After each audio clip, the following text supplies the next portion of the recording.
Assalamualaikum warahmatullahi wabarakatuh. Selamat siang siswaku semuanya. Selamat bertemu kembali dalam mata pelajaran bahasa Indonesia. Pada siang hari ini Bapak mengucapkan terima kasih kepada siswa Bapak kelas 10 MIA 1, MIA 2 dan MIA 3. Dan juga Bapak mengucapkan terima kasih juga kepada siswa-siswa Bapak yang sudah mengisi daftar hadir. Kalian tetap semangat dan jaga kesehatannya. Baik, pada siang hari ini kita akan bertemu kembali dalam mata pelajaran bahasa Indonesia. Kita masuk pada bab yang kedua. Bagi yang punya buku silakan buka bukunya halaman 51. Bagi yang tidak punya buku nanti bisa juga dilihat slide-slide yang Bapak berikan di dalam video ini. Baik, pada siswaku semuanya tetap semangat dan mudah-mudahan kalian mengikuti pelajaran ini dengan fokus, jauhkan barang-barang yang kira-kira mengganggu dalam aktivitas belajar. Baik, siswaku semuanya, kita masuk pada bab yang kedua ini, itu mengembangkan pendapat dalam teks eksposisi. Nah, di sini kita akan mengembangkan pendapat. Pendapat ini adalah berupa argumen ya. Eksposisi itu adalah paragraf yang berisi informasi yang tujuannya menambah pengetahuan pembacanya. Baik, pada bab kedua ini, untuk pertemuan kali ini kita akan membahas dua topik. Yang pertama tentang mengidentifikasi tesis, argumen, dan rekomendasi dalam teks eksposisi. Nah ini ya, kita akan mengidentifikasi. Mengidentifikasi ini adalah menentukan apa itu tesis, apa itu argumen, dan rekomendasi dalam teks eksposisi. Nah, barangkali kamu bertanya, Pak, apa itu tesis? Pak, apa itu argumen? Apa itu rekomendasi? Nah, baik, kita akan lihat. Bagi yang punya buku, silakan dibuka bukunya ya. Apa itu tesis? Kita akan mengidentifikasi tesis. Nah, kita lihat. Nah, mengidentifikasi tesis, argumen, dan rekomendasi dalam teks eksposisi. Tesis yaitunya pernyataan atau teori yang didukung oleh argumen yang dikemukakan dalam karangan. Apa itu argumen? Argumen itu adalah alasan yang sanggup digunakan untuk memperkuat atau menolak suatu pendapat, pendirian, atau gagasan. Sedangkan yang rekomendasi itu adalah saran yang menganjurkan atau membenarkan, menguatkan pendapat tersebut sebagai kesimpulan. Nah, itu. Sementara teks eksposisi itu adalah teks yang berisi gagasan yang bertujuan biar orang lain memahami pendapat yang disampaikan. Gagasan tersebut disampaikan oleh penulis atau pembicara menurut sudut pandang tertentu untuk menguatkan gagasan yang disampaikan penulis atau pembicara, menyertakan alasan-alasan yang logis. Jadi intinya eksposisi ini adalah suatu informasi yang gunanya adalah untuk menambah pengetahuan pembacanya ya. Itu yang pertama. Kalau kamu tidak punya buku, boleh dicatat ya. Yang pertama adalah pengertian teks eksposisi, yang kedua adalah tesis, yang ketiga adalah argumen, yang keempat adalah rekomendasi. Nah, silakan dicatat dulu apa itu eksposisi, apa itu tesis, apa itu argumen, dan rekomendasi. Oke, silakan dicatat terlebih dahulu.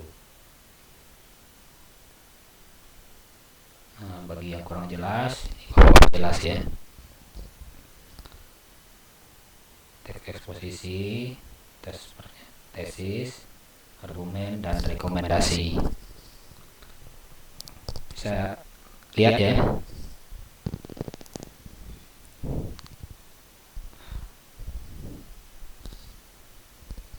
Oke, untuk yang kedua yaitunya kita kembali lagi kepada buku kita. Yang sudah punya buku, kalau tidak ada punya buku silakan lihat video ini. Nah, kalau sudah kalian catat ini, kita masuk pada bagian yang kedua ya. Yang kedua yaitunya membedakan fakta dan opini dalam teks eksposisi. Oke, apa yang membedakan fakta? Fakta itu adalah suatu kejadian yang benar-benar terjadi ya. sering kita bahas mengenai fakta dan opini ini.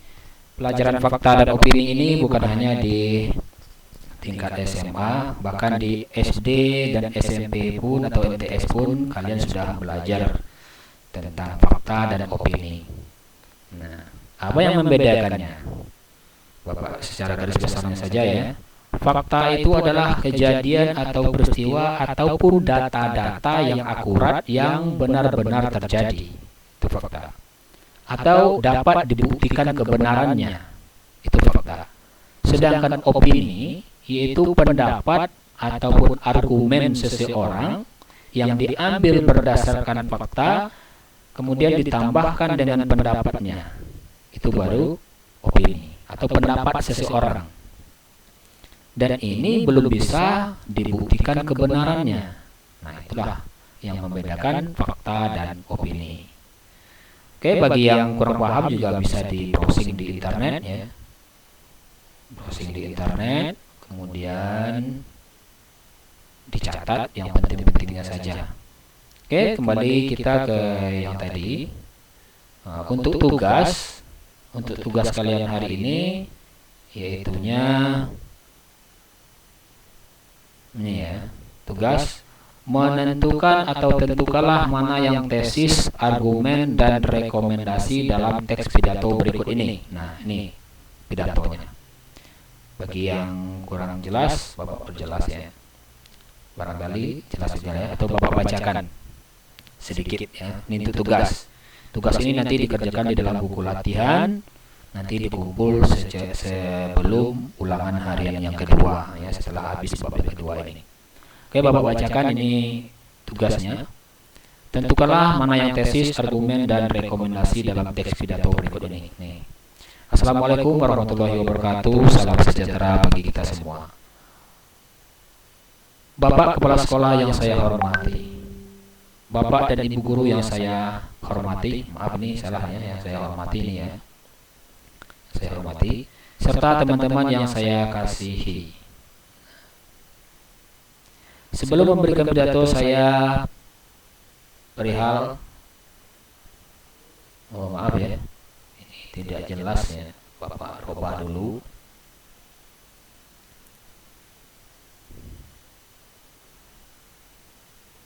Keluarkan slide-nya dulu ya. Nah, oke, sini aja kita tengok.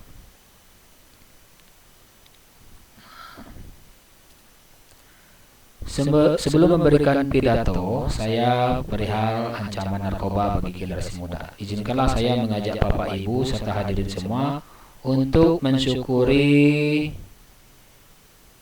nikmat Tuhan yang hanya berkat nikmat Tuhanlah kita sanggup bertemu dengan acara seminar hari ini. Kemudian yang kedua, paragraf keduanya, Bapak Ibu serta hadirin yang saya hormati.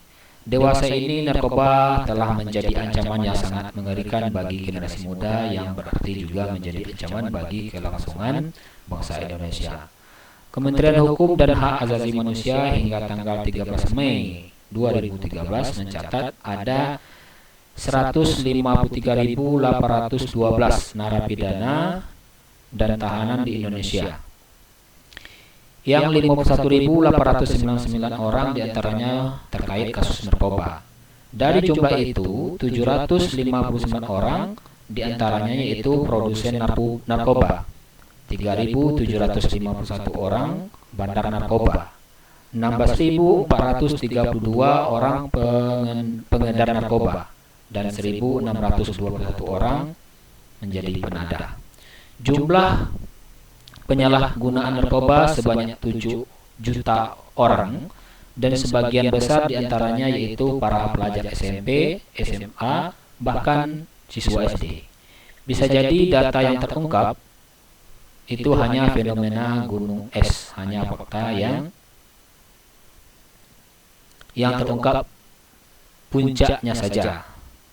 Sedang fakta yang sebetulnya sanggup jauh lebih besar atau jauh lebih besar daripada itu. Narkoba benar-benar membahayakan nasib bangsa di masa yang akan datang. Efek kerusakan jawaban minuman keras dan narkoba ini tidak hanya mengenai diri sendiri tetapi juga orang-orang di sekitar kita.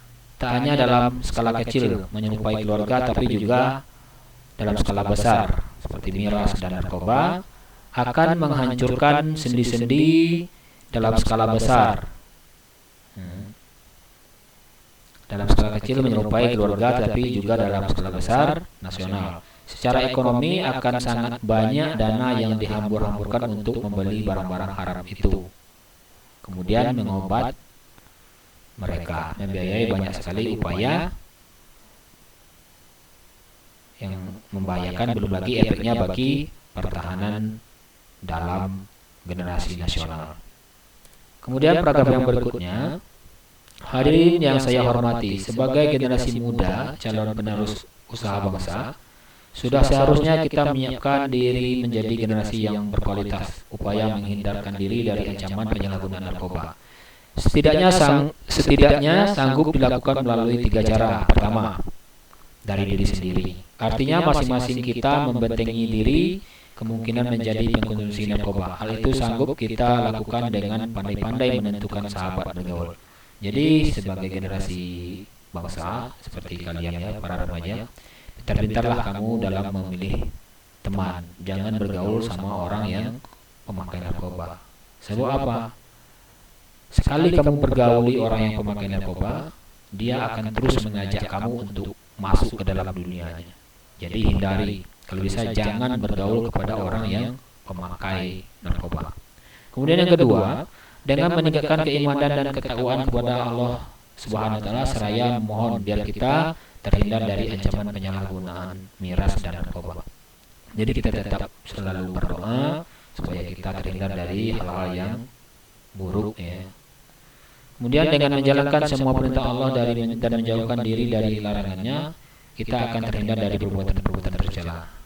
Yang ketiga, hendaklah kita selalu ingat bahwa apapun yang kita lakukan hari ini intinya yaitu tabungan masa depan kita. Bila kita menabung kebaikan dan kemuliaan hari ini, maka kebaikan dan kemuliaan itulah yang akan kita dapatkan di masa yang akan datang atau yang masa depannya, termasuk di alam abadi nanti atau di alam akhirat nanti. Oke, ini adalah sebuah slide tentang pidato narkoba ya. Mudah-mudahan kalian paham. Nanti Bapak berikan slide-nya yang berbentuk tertulis ya, bagi tidak lihat atau tidak jelas slide ini Bapak akan berikan dalam bentuk slide tertulis biar kamu baca sendiri. Nah, tugasnya itu yaitu menentukan. Nah, di dalam pidato ini kalian tentukanlah mana yang tesis ya, mana yang argumen dan mana yang rekomendasi. Nah, ini tugasnya dari pidato ini ya. Nanti Bapak berikan slide-nya dalam bentuk tertulis saja supaya kalian bisa membacanya kembali ya. Kalau dalam video mungkin tidak jelas atau kurang jelas atau kurang paham, nanti akan Bapak berikan dalam bentuk tulisan atau slide-nya yang akan Bapak kirimkan nanti kepada kamu. Jadi tugasnya ini kerjakan dalam buku latihan ya. Menentukan tesis, argumen, dan rekomendasi dalam teks pidato. Ini pidatonya. Oke, barangkali itulah yang Bapak dapat sampaikan pada siang hari ini. Mudah-mudahan kalian tetap semangat ya, jaga kesehatannya. Salam dari udara. Wassalamualaikum warahmatullahi wabarakatuh.